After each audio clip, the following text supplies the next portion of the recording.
Let me start with a confession. You are not as free as you think you are. I know that sounds harsh, maybe even insulting, but stay with me, because if you're honest with yourself, you'll realize it's true. Think about the last time you felt hurt. Maybe someone ignored your message. Maybe someone criticized you. Maybe you failed at something you thought you were good at. In that moment, did you feel free? Or did you feel like a prisoner trapped in your own emotions, unable to escape the sting of rejection, the weight of shame, the fire of anger? Here's the truth. Most of us live in invisible prisons. Not prisons built of walls and bars, but prisons built of expectations, fears, and unexamined beliefs. The German theologian Dietrich Bonhoeffer once wrote that the greatest form of bondage is not physical chains, but the chains of the mind. And if you look closely, you'll see those chains everywhere in your life. You want people to like you. You want life to be fair. You want things to go according to plan. And when they don't, you suffer. But here's the uncomfortable question. Who gave the world that power over you? It wasn't the world. It was you. Carl Jung once said, "Everything that irritates us about others can lead us to an understanding of ourselves." That's not just a clever line, it's a brutal truth. Because it means that every time you feel triggered, every time you feel offended, every time you feel small, it's not the world exposing you. It's you exposing yourself. The world is a mirror, and mirrors don't lie. If someone calls you stupid and you feel nothing, it's because you know it's not true. But if someone calls you stupid and you feel rage, shame, or defensiveness, it's because some part of you fears it might be true. If someone ignores you and you feel fine, it's because you don't need their validation. But if someone ignores you and you feel crushed, it's because you've built your worth on the fragile foundation of other people's attention. The world doesn't hurt you. It reveals you. And that's why some people seem untouchable. It's not that life is easier for them. It's that they've stopped giving the world places to hook into them. They've done the work. They've faced their shadows. They've stopped running from themselves. Here's another uncomfortable truth. Most of your suffering comes from trying to control things you were never meant to control. You want people to like you. You want life to be fair. You want everything to go according to plan. But life doesn't care about your plans. People don't exist to validate you. The universe doesn't owe you fairness. Machiavelli once wrote that fortune is like a river. When it floods, it destroys everything in its path. You can't stop the river, but you can build channels. You can prepare. You can adapt. Most people, however, don't adapt. They resist. They demand that the river flow exactly where they want it to. And when it doesn't, they drown in their own expectations. But here's the paradox. The moment you stop trying to control the river, you discover freedom. You stop needing people to respect you. You stop needing life to be predictable. You stop needing the world to bend to your will. And suddenly, you're untouchable. Nietzsche once said, "There are no facts, only interpretations." That doesn't mean reality doesn't exist. But it does mean that the meaning you attach to reality is entirely your own creation. A breakup is not inherently tragic. It's tragic if you tell yourself it means you're unlovable. It's liberating if you tell yourself it means you're free to grow. A failure is not inherently humiliating. It's humiliating if you tell yourself it proves you're worthless. It's empowering if you tell yourself it's a lesson. The event is neutral. The story is yours. And here's the thing. Most of the stories you tell yourself aren't even yours. They were planted in you by parents, by teachers, by culture, by society. You inherited them without question. And now you live inside them as if they were absolute truth. But what if you stopped? What if you questioned every story? What if you realized that the meaning of your life is not something you discover, it's something you create? There's a part of you that you don't want to admit exists. The anger, the envy, the insecurity, the fear. Carl Jung called this the shadow, the hidden side of the psyche that we bury because it doesn't fit the image we want to present to the world. But here's the problem. What you bury doesn't disappear. It festers. It leaks out in your reactions, in your relationships, in your self-sabotage. You think you're angry at your boss, but really, you're angry at yourself for being afraid to stand up.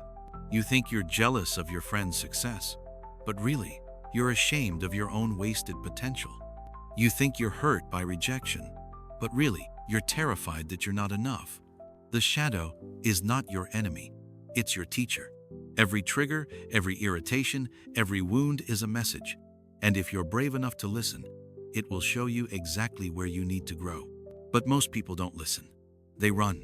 They numb themselves with distractions, with entertainment, with substances, with endless scrolling. Anything to avoid facing the truth. And so they remain prisoners, forever blaming the world for the chains they placed on themselves. The Stoics, Marcus Aurelius, Epictetus, Seneca understood something that most of us still struggle to grasp. You cannot control what happens to you. You can only control how you respond. Epictetus was born a slave. He had no freedom, no wealth, no status. And yet, he became one of the greatest philosophers in history. Why? Because he realized that true freedom is not external, it's internal. He wrote, "Men are disturbed not by things, but by the views which they take of them." Think about that. It's not the insult that hurts you. It's the meaning you attach to it. It's not the failure that destroys you. It's the story you tell yourself about what that failure means. The Stoics practiced something radical. They trained themselves to see every event as neutral.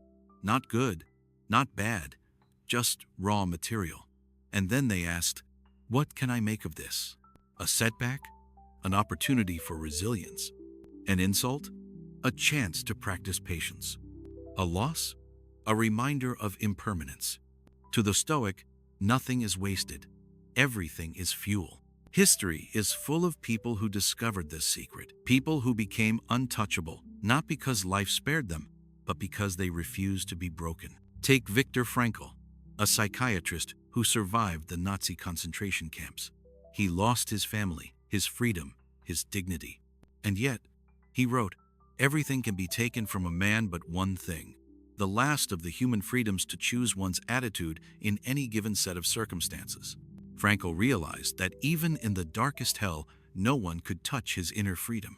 Or take Socrates, sentenced to death for corrupting the youth of Athens. He could have begged for mercy. He could have fled. But he didn't. He drank the poison calmly, because he believed that no external force could corrupt his soul. Or take Nelson Mandela, imprisoned for 27 years. He could have emerged bitter, broken, vengeful. Instead, he emerged with forgiveness, with vision, with strength, because he understood that while his body was in chains, his spirit was not. These people weren't superhuman. They simply understood a truth that most of us ignore. The world can touch your body. It can touch your circumstances, but it cannot touch your inner freedom unless you hand it over. Here's a paradox. The more you try to avoid pain, the more it controls you. Think about it. You avoid rejection, so you never take risks. You avoid failure, so you never grow. You avoid discomfort, so you never discover your strength. And yet, the people who seem most alive, most free, most powerful, they're the ones who have walked straight into pain. Nietzsche said, "To live is to suffer. To survive is to find some meaning in the suffering." Pain is not the enemy. Pain is the doorway. It strips away illusions. It forces you to confront who you really are. It reveals what you value, what you fear, what you're capable of. The question is not, how do I avoid pain? The question is, what will I do with it? Because pain can either break you or it can build you. So, how do you actually do this? How do you become one of those rare people who remain calm in the storm, unshaken by chaos, immune to insults, fearless in the face of uncertainty? It begins with awareness. The next time you feel triggered, don't ask, "Why did they do this to me?" Ask, "What inside me is reacting to this?" The next time you feel powerless, don't ask, "Why is life so unfair?" Ask, "What story am I telling myself about this?" The next time you feel hurt, don't ask, "How can I make them stop?" Ask, "Why does this matter so much to me?" This is the beginning of freedom. Not controlling the world, but mastering yourself. And here's the twist. Once you stop needing the world to change, it often does. Once you stop chasing validation, people respect you more. Once you stop fearing failure, you succeed more. Once you stop resisting life, it flows in your favor. Because the world is a mirror, and when you change, everything changes. So let me leave you with this. Nothing can truly hurt you. Not rejection, not failure, not betrayal, not even loss. The only thing that can hurt you is the meaning you attach to those things. And the moment you realize that, you become untouchable. Not because life stops being hard, not because people stop being cruel, but because you finally understand the truth. The storm is not outside of you. The storm is inside of you. And once you master it, no storm in the world can touch you. So the question is not, when will life stop hurting me? The question is, when will I stop giving